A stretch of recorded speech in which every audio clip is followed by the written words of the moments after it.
ये यात्रा सैकड़ों भाषाएं, लाखों आहें, करोड़ों उम्मीदें, इन सब के रास्ते से होती हुई भारत के दिल में समा गई। ऐसे भारत को जोड़ा गया, ऐसे दिलों को जोड़ा गया। हमारे प्रेरणा स्रोत श्री राहुल गांधी के लिए ये यात्रा अभी समाप्त नहीं हुई है। भारत के लिए यात्रा अभी समाप्त नहीं हुई है। ये यात्रा अभी चल रही है। कभी लद्दाख में ये यात्रा दिखाई देती है, कभी मणिपुर में ये यात्रा दिखाई देती है, कभी आज़ादपुर मंडी में मजदूरों के साथ बैठकर ये यात्रा का आनंद लिया जाता है, कभी मोटर मैकेनिक्स के साथ इस यात्रा के नए नए पहलू दिखाई देते हैं। तो ये यात्रा एक अपनी निरंतरता के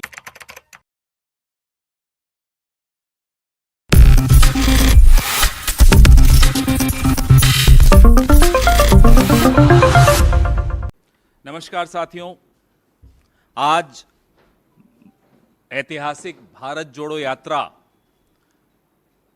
की पहली वर्षगांठ पर मैं भारतीय राष्ट्रीय कांग्रेस की तरफ से, भारत की तरफ से, इंडिया की तरफ से, हिंदुस्तान की तरफ से लाखों निस्वार्थ और निडर भारतीयों का धन्यवाद करता हूं, जिन्होंने न केवल कदम जोड़े, जिन्होंने दिल जोड़े।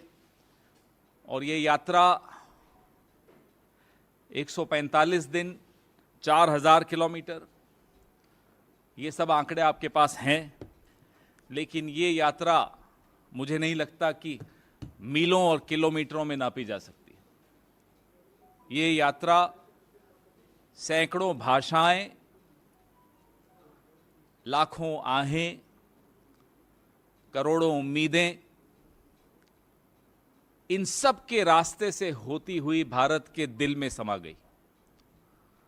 ऐसे भारत को जोड़ा गया, ऐसे दिलों को जोड़ा गया। हमारे प्रेरणा स्रोत श्री राहुल गांधी के लिए ये यात्रा अभी समाप्त नहीं हुई है। भारत के लिए यात्रा अभी समाप्त नहीं हुई है। ये यात्रा अभी चल रही है। कभी लद्दाख में ये यात्रा दिखाई देती है, कभी मणिपुर में ये यात्रा दिखाई देती है, कभी आज़ादपुर मंडी में मजदूरों के साथ बैठकर ये यात्रा का आनंद लिया जाता है, कभी मोटर मैकेनिक्स के साथ इस यात्रा के नए नए पहलू दिखाई देते हैं। तो ये यात्रा एक अपनी निरंतरता के लिए भी जानी जाएगी। और कुछ दिनों पहले सुनाई दिया कि विदेशों की कुछ यूनिवर्सिटीज़ में इस पर पीएचडी तक करने की सोचा जा रहा है कि आखिर कैसे यह यात्रा संभव हुई, क्या इसके मायने थे, क्या इसका उद्देश्य था, और किस तरह का आत्मविश्वास उन लोगों में रहा होगा, उस व्यक्ति में रहा होगा जिसने जिद रखी कि नहीं, मैं पूरा 4000 किलोमीटर चलूंगा और भारत को जोड़ूंगा, जुड़ते हुए देखूंगा। भारत जोड़ो यात्रा का इतिहास स्याही से नहीं लिखा जा सकता, ये पसीने से लिखा गया है। आज जब हम 1 साल पूरा हुआ है भारत जोड़ो यात्रा का, हमें वो सारे नज़ारे, वो दृश्य, वो मंजर याद आते हैं जब बरसात, बर्फ, सर्दी, गर्मी, आंधी, तूफान, सब कुछ झेलते हुए इस देश को अलग अलग रंगों में हम सब ने देखा। आप सब ने भी देखा। आप में से कुछ लोग, कुछ चेहरे मैं देख रहा हूं जो लगातार चले भारत जोड़ो यात्रा में। आप सबको भी बधाई। और आप अपनी आने वाली पीढ़ियों को बता पाएंगे कि आप इस ऐतिहासिक पल का हिस्सा थे। ये बहुत गर्व की बात है हम सब के लिए। षड्यंत्र बहुत हो रहे हैं, उस वक्त भी हुए थे जब भारत जोड़ो यात्रा चल रही थी। इसको विफल करने के प्रयास, मीडिया इसको न दिखा सके, वो सारे षड्यंत्र, लेकिन मीडिया ने भी दिखाया, आप लोगों ने भी दिखाया। विफल तो खैर नहीं कर पाए ये लोग, ना कर पाएंगे। तकलीफ किसको थी? एक जुड़ा हुआ भारत किसको परेशान कर सकता है? आज जब 1 साल पूरा हो गया भारत जोड़ो यात्रा को, तो यह सवाल बहुत ज्यादा महत्वपूर्ण होता है, क्योंकि यह सवाल देश के भविष्य के साथ जुड़ा हुआ है, देश के वर्तमान के साथ जुड़ा हुआ है। कौन है वो ताकतें जिनको एक जुड़ा हुआ भारत पसंद नहीं है, जो अब भारत को इंडिया से भिड़वा रहे हैं? कौन है वो ताकतें? सोना हो या गोल्ड हो, हिंदी में बोलो या अंग्रेजी में, कीमत थोड़े बदल जाएगी।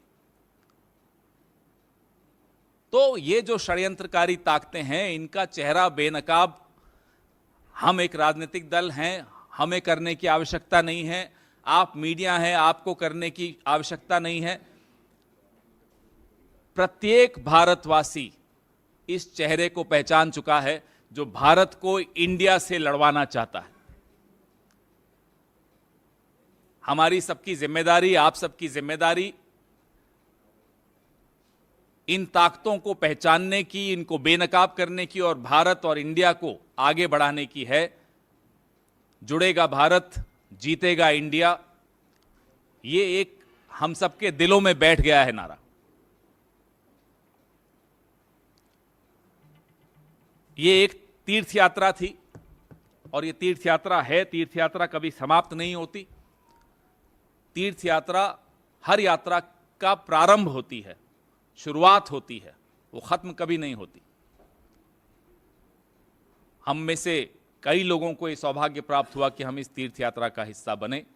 कुछ राहुल जी की तरह पूरे 4000 किलोमीटर, कुछ मेरी तरह 1100-1200 किलोमीटर, कुछ विनीत भाई की तरह, कुछ संजीव की तरह, कुछ आप सब साथियों की तरह, लेकिन सबको ये अनुभव हुआ। आप सबको बहुत बहुत बधाई। और ये आपको हम वचन देते हैं, यात्रा के आदर्श, यात्रा की प्रेरणा, यात्रा के उद्देश्य निरंतरता में जारी रहेंगे। Today is the first anniversary of the historic Bharat जोड़ो यात्रा। The man, the leader who inspired thousands of people to participate in this historic moment, Mr. Rahul Gandhi, has continued the yatra even after the yatra has physically come to an end after 4,000 kilometers and 145 days. You have all the data, but this is not a journey which can be measured in miles and kilometers. This is a journey which can be measured in the various dreams, aspirations, tears, smiles, hopes of millions of Indians who communicated with our leaders in different languages, through different expressions. That's how hearts came together, that's how feet came together, that's how hopes came together, that's how India came together, that's how Bharat came together. Even now you can see this journey continues, sometimes in Ladakh, sometimes in Manipur, sometimes in Azadpur Mandi, sometimes in the motor mechanics shop. The idea is to comprehend what is it that unites India, what is it that brings us all together despite our various differences of languages, religions, caste, so on and so forth.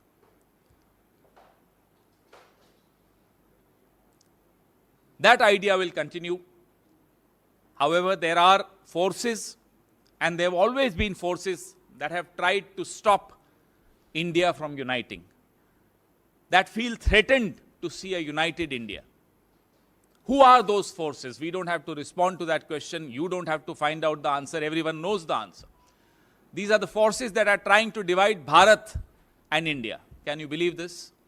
Whether you call it gold or sona, the price, the value would not change. Whether you buy petrol from Bharat Petroleum or Indian Oil, per liter the price remains the same. So who are those forces and why are they bent upon dividing India and Bharat? This is a question which every single Indian knows the answer for and will teach these forces a lesson of their lifetime. Every generation has taught these forces a lesson. Whether it was Mahatma Gandhi's generation, whether it was our generation, whether it's this generation, whether it's the next generation. A lot of you journalists participated in this yatra. I can see some of these faces, recognize them who were there all through. We in the Congress party thank you all and congratulate you for being a part of a very important milestone of history. We are told that certain universities abroad are planning to have PhD on Bharat Jodo Yatra, on what inspired Rahul Gandhi to undertake something as difficult as a 4,000-kilometer yatra. Our task is not easy, your task is not easy. We are fighting against resource-rich forces who are out to destroy this country and divide this country. But our slogan is, Judega Bharat, Jeetega India. This slogan inspires us all.